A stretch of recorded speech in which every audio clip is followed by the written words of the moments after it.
Hello and welcome back to Crafted by Corie. If you're new, I'm Corie. Welcome to my channel. If you are returning, thank you as always for your support. I really sincerely appreciate you. Super excited today because we have the minis challenge. So there's going to be a whole playlist, a little bit more about that in a bit, but let's go ahead and get right on into the crafting. DIY number one. I have a Dollar Tree scarf that I've had in my stash since last year, actually. And then these are little pieces of wood from Crafter Square, which is also Dollar Tree. It's a pack of 6, and they are about 7.1 by 2.8 inches. So I am going to give this one a coat of my Adirondack white chalk paint by Home Decor. It's a plaid product. And once that was all dry, I went ahead and grabbed my scarf, and I'm going to find the little section that I'm going to cut out here.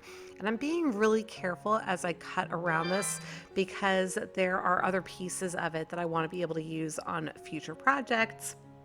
And so I just want to be really just careful with what I'm doing here. And I'm clearly using the 4th of July little banner on the scarf. And once I have it all cut out, I'm going to grab my Mod Podge, giving my little wood piece a really good coat. First, I'm just checking out the piece I cut out, I guess, but giving it a really good, generous coat of the Mod Podge.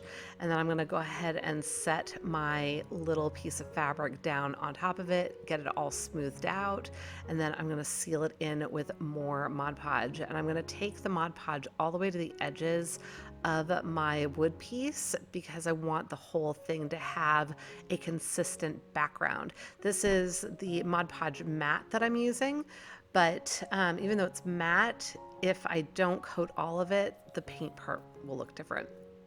Now, once that was all dry, I have my crimson chalk paint, and I'm just going to kind of do a little bit of a dry brush. Some of it's drier than other parts, but kind of just giving it a little bit of interest all the way around. And I don't want it to be a solid band. I suppose I could have done a solid band around, but I kind of wanted it kind of rustic, if you will.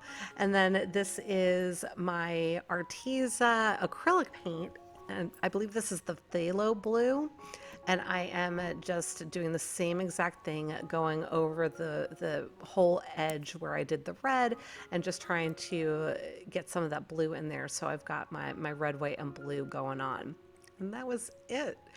Now I am just going to take a couple of wood beads from my stash with some hot glue and create a little way for this to stand up on its own. Super simple. And I've got my little stand that stands up all by itself for my tiered tray. Let me know what you think.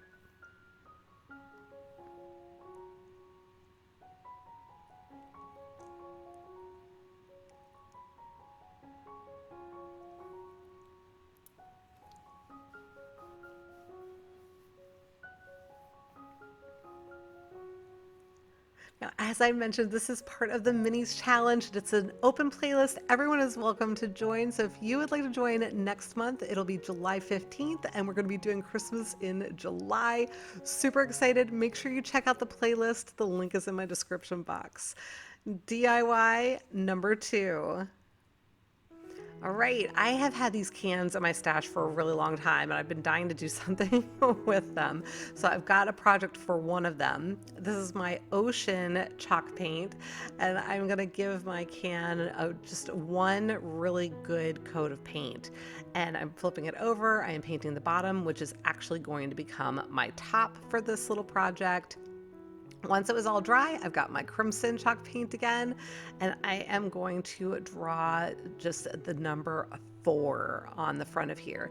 Now, if you are not real comfortable with kind of doing it by hand the way I'm doing it, you can use a stencil, you could use a sticker, you could use, if you have a vinyl cutter, you could cut out vinyl for this, whatever is going to make you happy.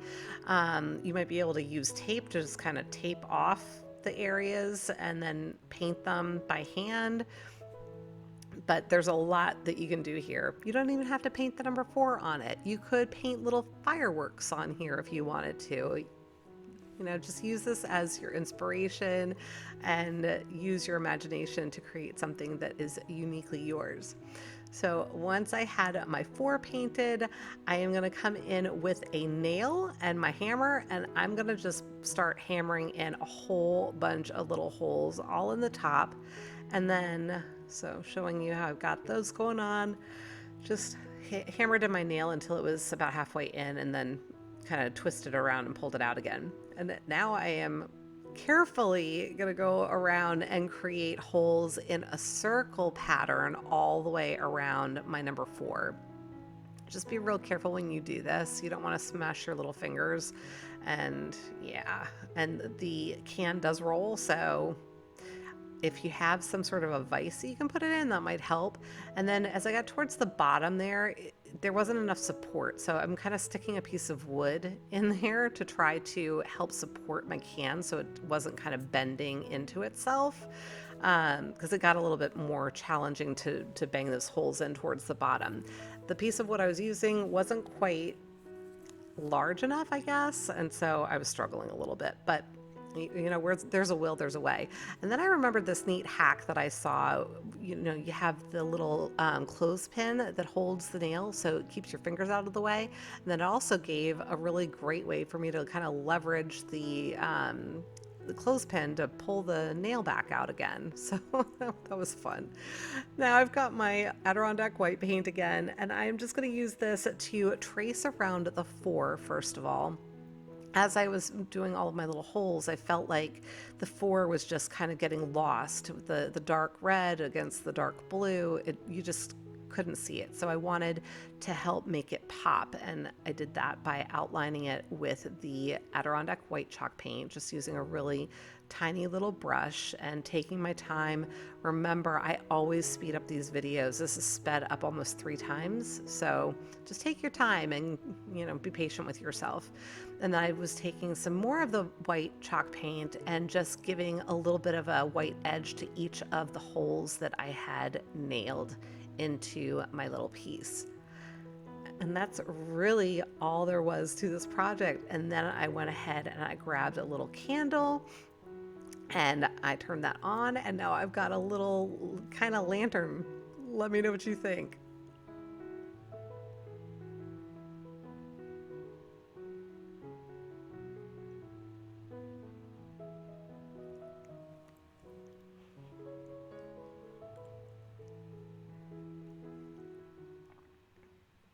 DIY number 3.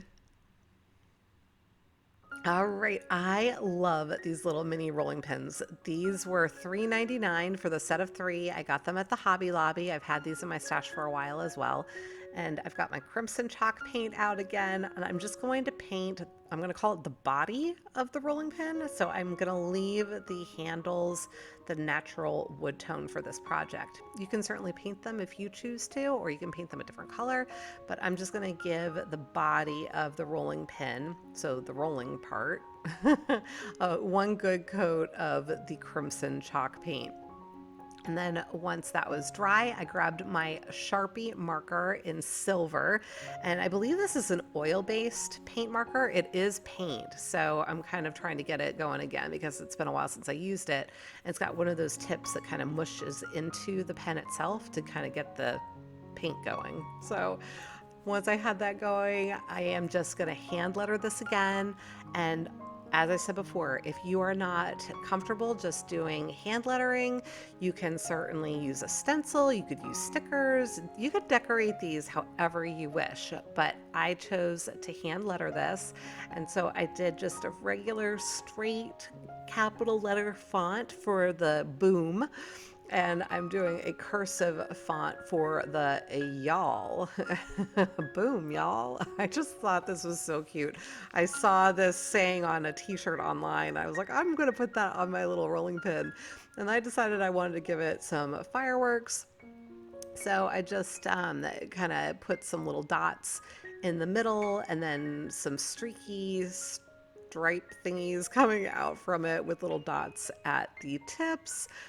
But as I was doing this, I was like, you know what, they need a little bit something more. So I was thinking about it as I went, and then I just ended up adding a lot more dots around them, and then they looked a lot more like little fireworks. And I just thought that it was so sweet and fun. So once I was done with that, I grabbed out some ribbon from the Dollar Tree, and this is just a red, white, and blue stripe that I have, and I cut off a length. I would say that the length was probably, if I had to guess, about 8 inches, because you guys, I am really bad about measuring things. I tend to do everything by eye, but just tied a little knot around the handle of the rolling pin, and I'm kind of moving that as close to the body as I can, and then I'll trim off the ribbon in just a minute. But went ahead and did the other side. And what I like about putting these little ribbons on the way that they are is they help to support the rolling pin and keep it from rolling. So you can make sure that your words or whatever you have on it is positioned in such a way that it can be seen the way that you want it positioned. Hopefully that makes sense. So just trimming off the ribbon, and that is going to be it for this cute little project. Would love for you to tell me what you think of this as well. Oh, I'm going to show it to you close up. There we go.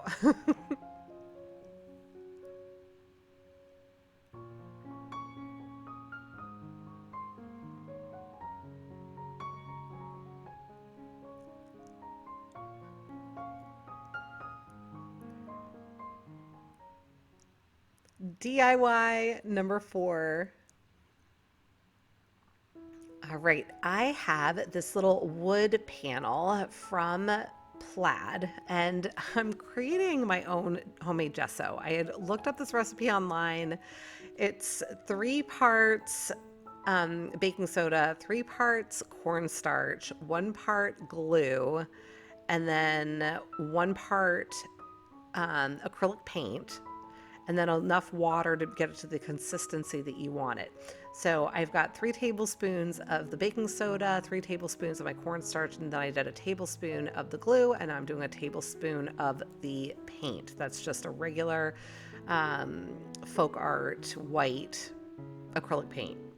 And I'm like trying to stir it. I got my little popsicle stick. I'm trying to rinse off my little measuring spoon, mixing it in. I just put a little bit of water in. You're supposed to get it to the consistency of pancake batter.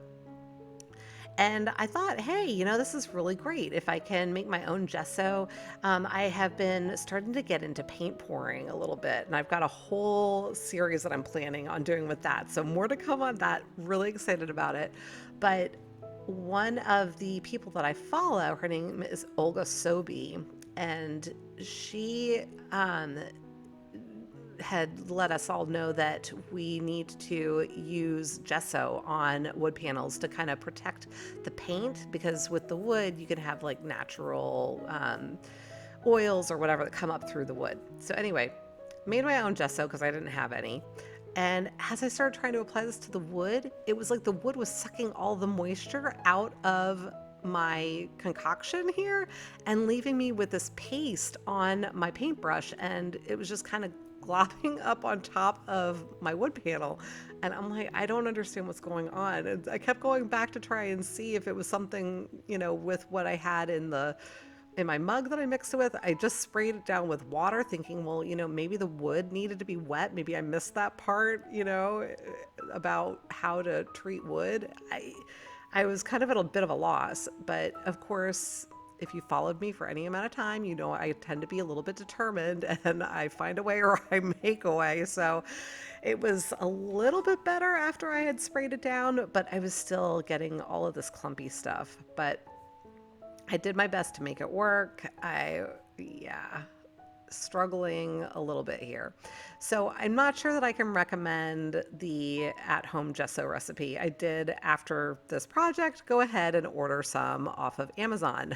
But at any rate, I went ahead and I let it dry. Now I am sanding it, which I understand is what you're supposed to do with regular gesso as well. I haven't tried the one that I ordered yet, so I'll have to compare you know, and hopefully it doesn't do this. But went ahead and tried to apply another coat thinking, oh, you know, it might be better now because I already have one coat on. Yeah, no, it wasn't any better. So then I started pouring it on, as you saw, and spreading it out. And that actually worked better, but it was also a super thick coat that I had on here now. And I don't know that it's supposed to be that thick. So again, yeah, not a fan of the homemade gesso recipe that I found. If you have a homemade recipe that works for you, I would love to know what that is.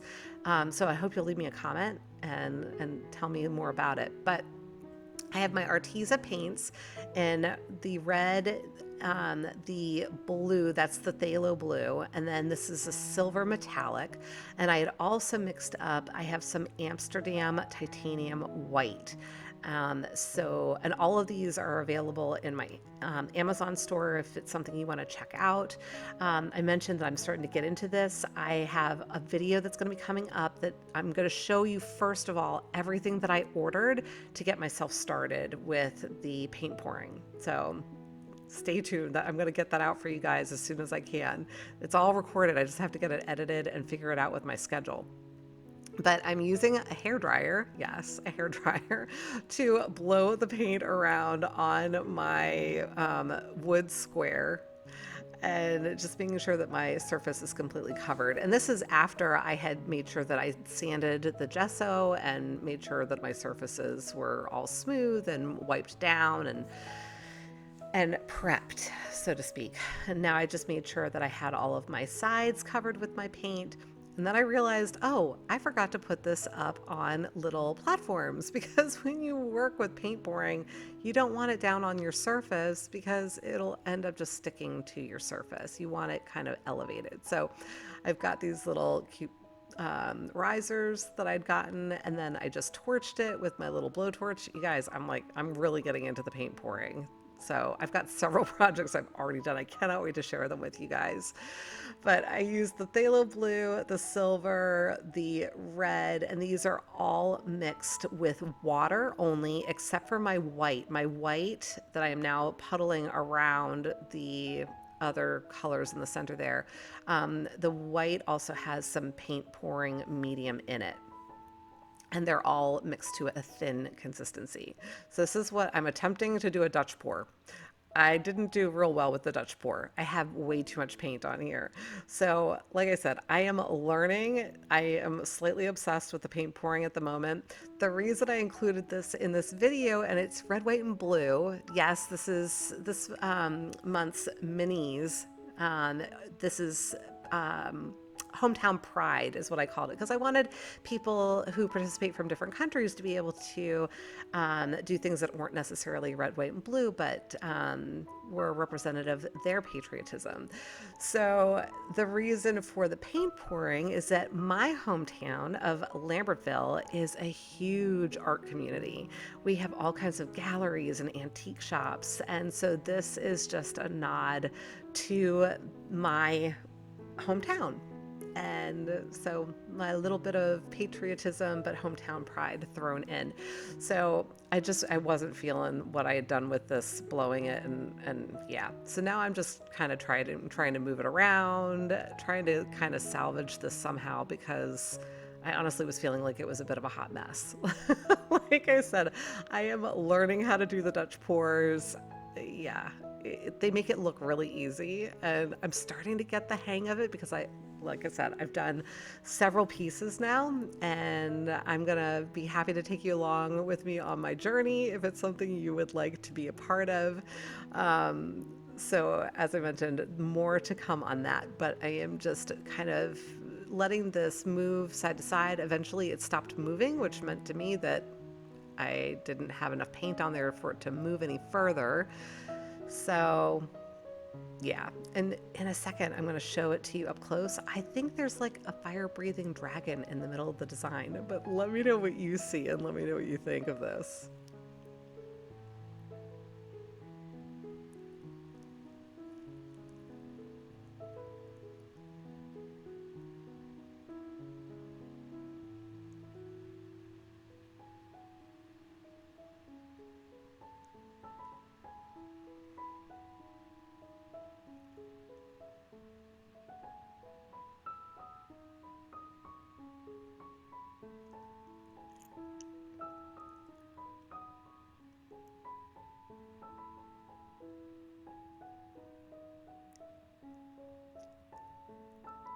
And now it's time for a shout out timeout. Great, Kathy. I love these patriotic items. So nice and so sweet, Geraldine. The bees are coming back. Spring is here. Actually, it's like almost summertime. I love it. And Super Sarah, these projects are so sweet. And awesome, Valerie, more patriotic items and the lemons, gotta love it. I would love to give you a shout out as well. If you have interest, just send me an email at craftedbycorie@gmail.com. DIY number 5. All right, I've got more wood pile items, $3.49. I believe this one was a pack of 4. Might have been a pack of 6, but I think it was a pack of 4. And I've got my Dollar Tree scarf again. I am going to cut out the Home of the Brave piece. And again, just being real careful to cut around the edges. Now here I was trying to decide whether it really needed a white background on the wood because I want to do a different treatment with the wood. Ultimately, I decided that it really did because it helped the words to pop a little bit better. It's kind of hard to tell on camera, but the scarf is relatively sheer, and so up against the wood, it kind of just dulled out the white. It wasn't super white when I put the fabric down. So doing the same treatment as the other sign. I had, once everything was dry with the paint, applied my Mod Podge, really generous coat, and now I am just smoothing this down with the fabric and going to apply more Mod Podge over top, doing exactly the same thing that we did before. But now, once all the Mod Podge was dry, I've got my baby wipe, I've got my antique wax by Waverly, and I am gonna go over just the wood part. Now, because it has the Mod Podge on it, it doesn't take to the surface the same way that chalk paint does. So I'm just doing a light coat and then I'm going to go back over it with a couple of additional coats until I get it looking the way that I want it. So just letting it dry a little bit in between and then going back over it. And actually, to be honest, I don't think I had to wait very long for it to dry. By the time I finished one side, the other side was really reasonably dry. So I just kept going. So just kept applying it round and round until I got it looking the way that I wanted it to look. And so it just kind of gives it that nice wood finish and it matches the middle of the sign, which is what I was really going for. I wanted it to feel a little bit cohesive there. So now I've got my little wood beads out of my stash again. I'm going to, well, attempt anyway, to get this to stand up on its own. Unfortunately, because the sign is a little taller, these little beads were not sufficient for it to stand up on its own. As you can see here, it does not want to do that. It's just going to flop over.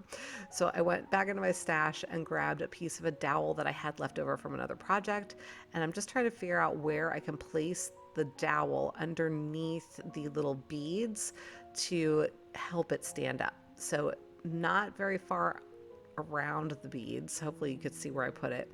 I just hot glued that and then it was good. Good to go. Cute little stand.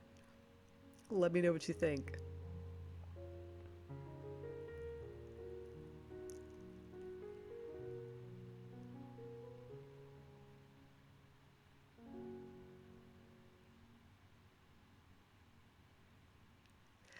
DIY number 6. All right, I have some self-adhesive felt and then some fabric that I think I might have gotten from the Dollar Tree, but to be honest, it's been in my stash for a while and I cannot remember where I actually got it. I think it might have been Dollar Tree, but it might not have been. So forgive me for having such a poor recollection, but I'm trying to figure out how I want to cut my triangles. I want 3 triangles. I want them to all be the same size. So eventually I folded my fabric in half and then I folded up that one strip and I'm just cutting right along the fold that I've created. So I've got one long strip here. And then I'm just going to go ahead and fold over the end and cut it at an angle from corner to corner so that I've got a triangle. And then I'm going to do the same thing. I thought, well, maybe I could cut it right along there. I was like, nope, I'm just going to keep folding it and cutting it the way that I just did. So from corner to corner on the diagonal, and I did that until I had 3 triangles. So I'm going to go ahead and do that one more time. Now you can keep going. If you want more than 3 on your banner, by all means. I just knew that I had something specific I wanted to do. I only needed the 3 triangles, and so that's what I did. And so they needed to be kind of trimmed up a little bit. So I started to try to do it with my scissors, and then ultimately I was like, you know what, let me get out my self-healing mat and my rotary cutter and my little straight edge, and I'm going to go ahead and just cut them like that. And then I put them all on top of each other so that I could make sure that they were all going to be the same size. And I think my rotary cutter needs a new blade because wasn't cutting through quite the way that I'd hoped. But now I've got my self-adhesive felt. This is the backing of it. Clearly I had tried to use it for something else and then opted not to. So that's why it's got all those, I think they were bunny ears that I had drawn on the back of this. So I'm just, using it for my letters now. And I didn't bother to erase what was there. So I'm just kind of going over it. Now, I am making sure that these letters are mirrored. That is why my S looks like a 2 right now because it's going to be flipped over, right? So this is the back of it. So I want to make sure that it's mirrored. Fortunately for me, the U is going to look the same frontwards and backwards, and the same thing with the A. So the S was the only thing that I really had to think about and work at and make sure it was reversed. So once I got all of the letters all drawn out, and again, if you don't want to do by hand, you can certainly use a stencil for this, right? I'm sure that there are stencils that are easily found with block letters or whatever type of letters that you want. So you don't have to feel like you have to do it by hand. I tend to do a lot of my stuff just by hand because I don't want to have to deal with a stencil, to be perfectly honest. But I went ahead and got those cut out, and then I am going to be placing them on my triangles. So once I had those all set, I went ahead and I peeled off the backing that I'm going to show you in just a second. Here I've got my U. Yeah, just lining it up on the triangles, just making sure that they all fit properly, right? So pulling off the backing and then adhering it right to my triangle. And I'm trying to keep it close to the bottom point of the triangle because I'm going to be folding over the top part of the triangle in just a minute. And I want to make sure I'm leaving enough room to be able to do that. Now the A was a little bit more challenging because the A gets wider at the base, and so it wasn't sitting as low as my other letters, so I kind of trimmed off the top of it a little bit. Still wasn't quite the same height as the other letters, but that's okay. So now I flipped them over, and I flipped my U and my A, so they were in opposite order because again, this is, backwards now, right? Hopefully I'm making sense. So the U is on the right side right now, the S is still in the middle, and then the A is over on the left side, because when I flip these over again, then they'll be in proper order. So I'm just using my jute cord that I have from a roll that I'd picked up at Walmart. Clearly I'm hot gluing it across the top and folding over that edge and just creating my little banner here. Now I did realize afterwards when I flipped it over that I've got these spaced pretty far apart. They are spaced about 2 inches apart. And when I flipped it over, I was like, they're too far apart. I wanted them closer to each other. So I went ahead and trimmed off my jute cord. I just got it to the same length on either side, trimmed that off. And then I was like, you know what? I'm going to tie knots in this because I really didn't like having that big gap between my letters, especially since I want to hang this on my tiered tray and I didn't want it to be too long. So just went ahead and tied a knot in it, just pulled the little flag through the loop of the knot, and you know what? It worked just fine. So tucked the little flag through there. You can kind of see what I'm doing, and just creating a knot in between, and it completely filled up the gap and gave it a little bit more interest with the knot there. So kind of all worked out well, but let me know what you think.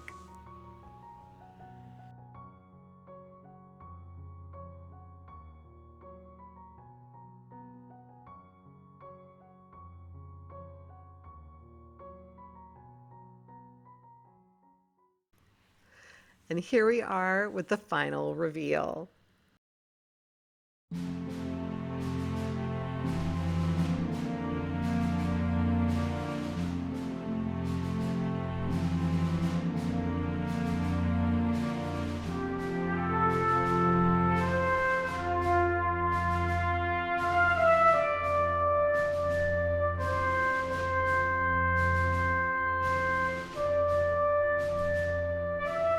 Okay, everybody, that's it for today. I hope that you enjoyed the project. If you did, please be sure to give me a big thumbs up, leave me a comment, let me know what your favorite piece was. If you haven't already subscribed, I hope you'll consider doing that and coming back to visit with me again soon. And remember, there is a whole playlist full of inspiration with all kinds of minis. So I hope that you'll go ahead and check that out. There is a link in my description box. And until the next time, be well, be kind, and make it a great day. Thank you so much for watching. Take good care. Bye.